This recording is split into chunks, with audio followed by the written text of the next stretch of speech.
they thought she would never come back. And that was the moment they made their biggest mistake. While Dorothy Bennett, a 76-year-old widow from a quiet neighborhood in Ohio, lay unconscious in the intensive care unit, her children began making decisions they believed she would never question. Machines monitored her breathing. Doctors spoke in careful, uncertain tones. And just down the road, the home she had lived in for over 40 years was being quietly emptied. Her son, Thomas Bennett, handled the logistics. Her daughter, Linda Hayes, listed items online. And her youngest, Michael, packed away the last pieces of a life that had once filled every room with warmth. To the neighbors, they explained it simply. Medical bills were expensive, and their mother would likely never return home. It sounded reasonable, practical, even responsible. But inside that modest brick house on Willow Street, something remained untouched. Something no one had thought to question. Behind the kitchen pantry, hidden within the wall itself, was a narrow wooden door built decades earlier, known only to Dorothy and the husband she had buried many years ago. For over 30 years, she had protected what was behind it. And now, as she lay between life and death, her children believed they had already claimed everything that mattered. They were wrong. Because the one thing they had overlooked was the one thing that would change everything. At first, it didn't look like greed. It looked like responsibility. Standing in the quiet hallway outside the ICU, Thomas Bennett lowered his voice as he spoke to his siblings.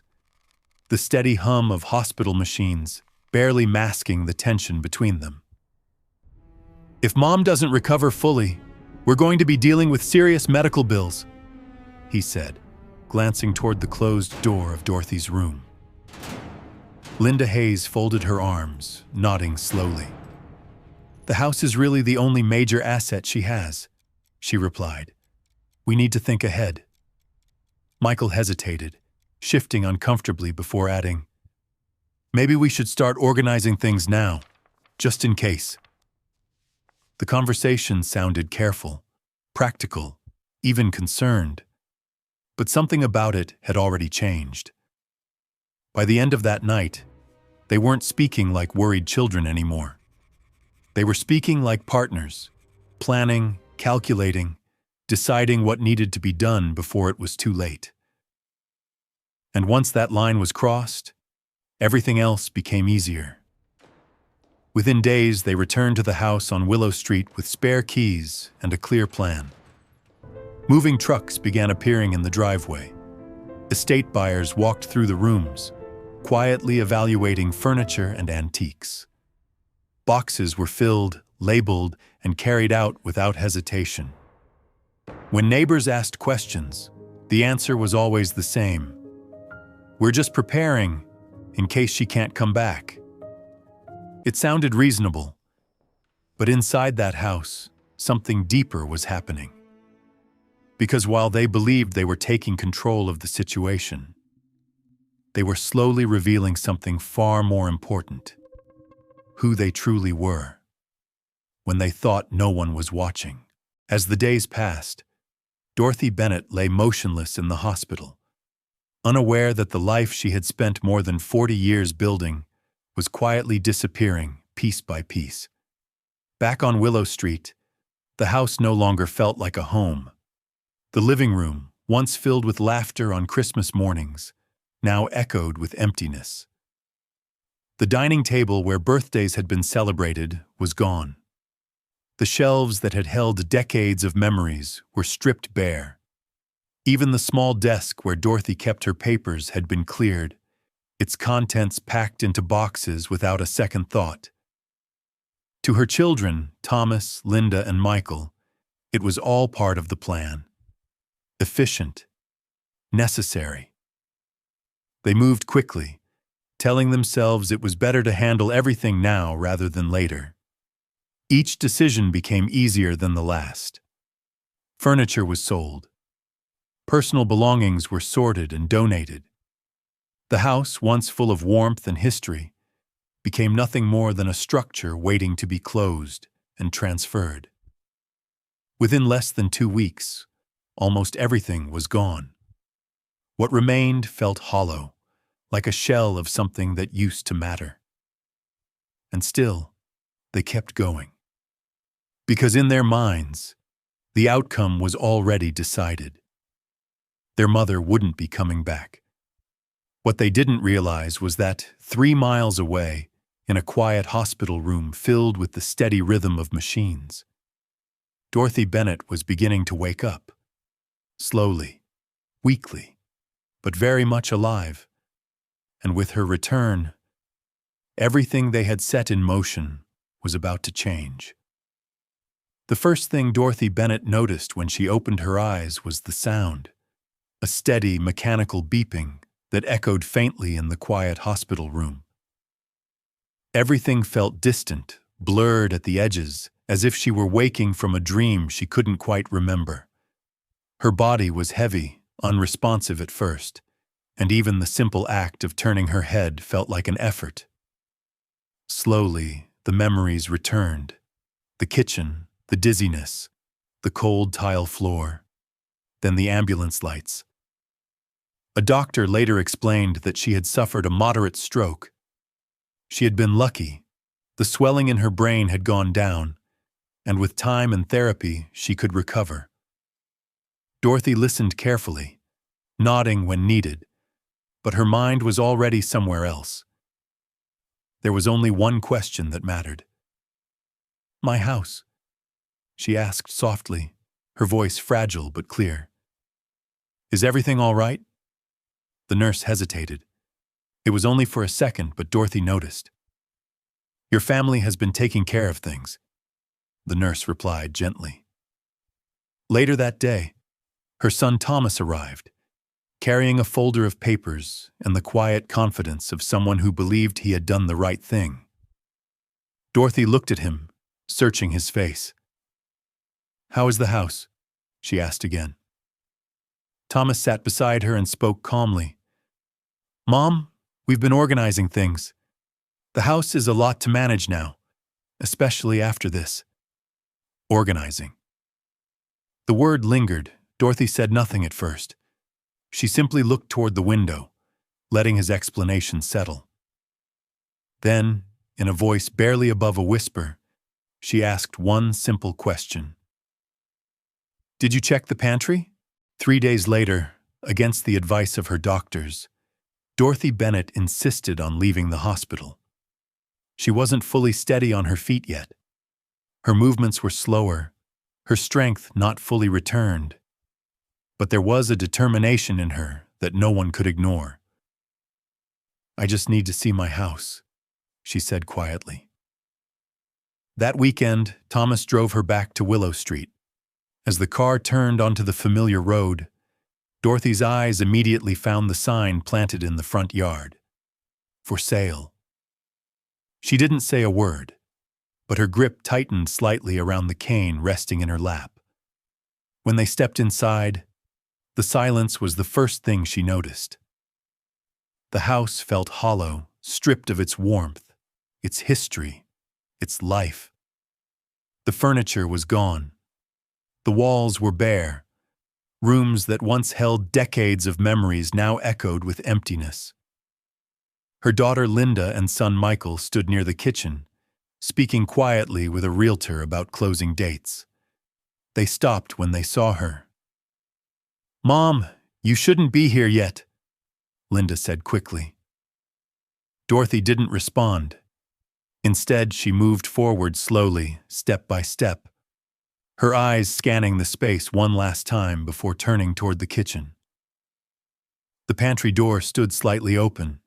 She paused in front of it. "Did you take everything out of here?" she asked calmly. Michael shrugged. "Just canned food. Nothing important." Dorothy nodded. Then, without another word, she opened the pantry door fully and reached inside. Toward a small, almost invisible section of the back wall, Her fingers pressed gently. A soft click echoed in the silence, and in that moment, everything began to change. The moment the soft click echoed through the kitchen, Dorothy Bennett's children froze. Before anyone could speak, a section of the pantry wall shifted inward with a slow, almost mechanical movement. Dust lifted into the air as a narrow wooden door revealed itself, hidden so perfectly that it had gone unnoticed for decades. Behind it was a room, small but carefully built. Dim light from the kitchen spilled inside, illuminating rows of metal filing cabinets, sealed document boxes, and a heavy steel safe embedded deep into the foundation. For a long moment, no one moved. No one spoke. They simply stared, as if the house itself had just exposed something it had been keeping hidden all along. Dorothy stepped forward slowly, her cane tapping softly against the floor as she crossed the threshold. Her voice, when she finally spoke, was calm, steady in a way that carried more weight than anger ever could. "Your father built this room many years ago," she said. "He believed important things shouldn't be left where everyone can see them." Thomas swallowed hard, his eyes fixed on the cabinets. "What is all this?" Dorothy didn't answer right away. Instead, she opened one of the drawers and removed a thick folder, its edges worn from years of careful handling. She carried it back to the kitchen table and placed it down gently. "Everything you thought you already sold," she said quietly. And as they began to realize what that meant, the balance of power in that room shifted completely. For a long moment, no one spoke. Standing at the kitchen table, Dorothy Bennett opened the folder slowly, her movements calm, deliberate, nothing like the urgency her children had shown in the past 2 weeks. Inside were documents, property deeds, contracts, investment records, papers that stretched back decades, each one carefully organized and preserved. Thomas leaned closer, his confidence beginning to fade as he flipped through the pages. These properties," he muttered, his voice uncertain now. Dorothy nodded gently. "Your father started buying land years ago," she said. "Back when no one wanted it. Just empty fields on the outskirts of town." She paused, letting the words settle. Over time, everything changed. Roads were built, businesses moved in. Those forgotten pieces of land, once considered worthless, had become some of the most valuable properties in the entire county. Linda's face went pale as she looked at the numbers. "Mom, this is worth millions." Dorothy said nothing for a moment. She simply watched them, her expression steady, not proud, not angry, just clear. "After your father passed, I continued managing everything," she explained, quietly. Her hand rested lightly on the documents, and it was all placed into a trust.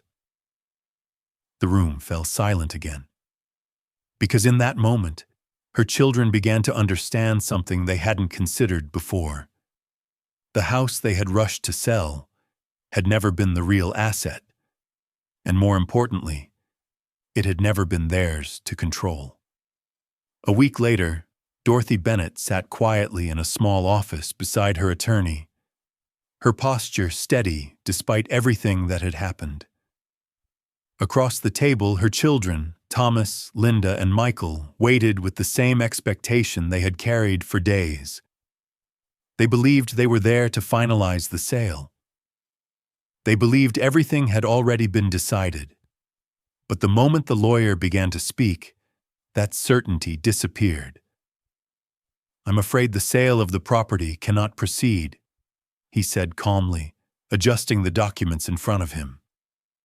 "The house, along with the surrounding land and investments, is held in a legal trust.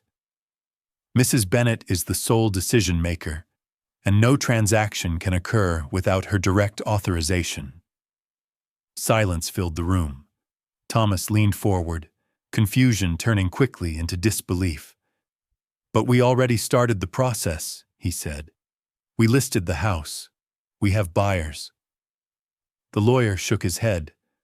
"Those agreements are not legally binding." Dorothy remained quiet, her hands resting lightly in her lap as the reality settled in around the table. Then the lawyer continued. "There is one more update you should all be aware of." This time, everyone looked at Dorothy. While Mrs. Bennett was in the hospital, she chose to revise the terms of the trust.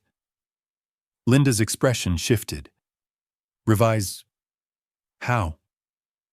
The lawyer glanced down at the papers before answering. "Most of the assets will now be allocated to charitable organizations, including a medical foundation for stroke recovery and a scholarship fund for single mothers." The room went still. Because in that moment, everything they thought they were gaining slipped quietly out of their hands. The room remained silent long after the lawyer finished speaking. Thomas Bennett leaned back slowly in his chair, his expression no longer confident, just stunned. Linda stared at the documents in front of her, as if reading them again might somehow change what they said. And Michael, who had said the least from the beginning, now avoided looking at anyone at all. For the first time since everything had started, none of them had a plan. "Mom, we didn't know," Thomas said quietly, his voice stripped of the certainty it once carried. Dorothy Bennett looked at each of them, one by one. Her expression wasn't harsh, it wasn't angry, it was clear. "You didn't ask," she replied softly. "You assumed." The words landed heavier than any accusation. She didn't raise her voice. She didn't remind them of what they had done. She didn't need to, because everything had already been revealed, not by her, but by their actions. Dorothy placed her hands on the table and slowly stood, leaning slightly on her cane. For a brief moment she looked at them, not as children she had raised, but as people she now understood more clearly than ever before. Then she turned and walked toward the door. There was no final argument, no dramatic ending, just a quiet decision, already made. And as she stepped out into the hallway, one truth followed her with absolute certainty. Sometimes, the most important lessons in life aren't taught with words. They're revealed in what people choose to do when they believe no one is watching. As the days passed, Dorothy Bennett returned to her home on Willow Street, not as someone who had nearly lost everything, but as someone who now understood exactly what still belonged to her. The house was quiet again, but this time the silence felt different. It was no longer hollow or uncertain. It was steady, intentional. The kind of quiet that comes when decisions have already been made and nothing more needs to be said. She moved slowly through each room, her cane tapping softly against the floor, pausing only when she reached the kitchen. For a moment she stood there, looking at the pantry, the place no one had thought to question. The hidden door remained closed, protected, just as it had been for decades. Dorothy didn't open it. She didn't need to, because what it represented was no longer a secret to defend. It was a truth that had already changed everything. In the following weeks, she oversaw the legal work herself, ensuring that every part of the trust reflected exactly what she wanted. The charities were confirmed, the medical foundation was funded, the scholarship program was established, and as those plans moved forward, Dorothy felt something settle inside her. Not satisfaction, not revenge, clarity. Because in the end, this had never been about money. It had been about understanding who people truly are, when they believe they have nothing left to lose. And now, she understood everything she needed to. For the first time since her stroke, Dorothy Bennett no longer felt uncertain about the future. Standing in her quiet kitchen, she looked around at the space that had once been stripped of everything, furniture, memories, even trust. And yet, somehow, what truly mattered had never been touched. Not the values she had lived by, not the decisions she was still able to make, not the strength she had quietly carried all along. She walked over to the pantry and rested her hand gently against the door, a faint smile forming on her face. Behind it, the hidden room remained exactly as it had always been, protected, patient, waiting. But Dorothy understood something now. The real lesson had never been about what was hidden inside the walls. It was about what had been revealed in people. She turned away slowly, her steps steady, her mind clear. Because while others had acted out of fear, assumption, and convenience, she had chosen something else: clarity, purpose, control. And in doing so, she hadn't just protected what was hers. She had defined what truly mattered. Sometimes life doesn't reveal people's true character during the good times. It reveals it when they believe you're no longer there to see it. And in those moments, you don't need anger to respond. You need clarity. Because when you understand who people really are, you also understand what you need to do next. If this story made you reflect, share your thoughts in the comments. Have you ever experienced a moment where someone showed you their true self when you least expected it? And don't forget to subscribe, because the next story might help you see your life and the people around you in a completely new way.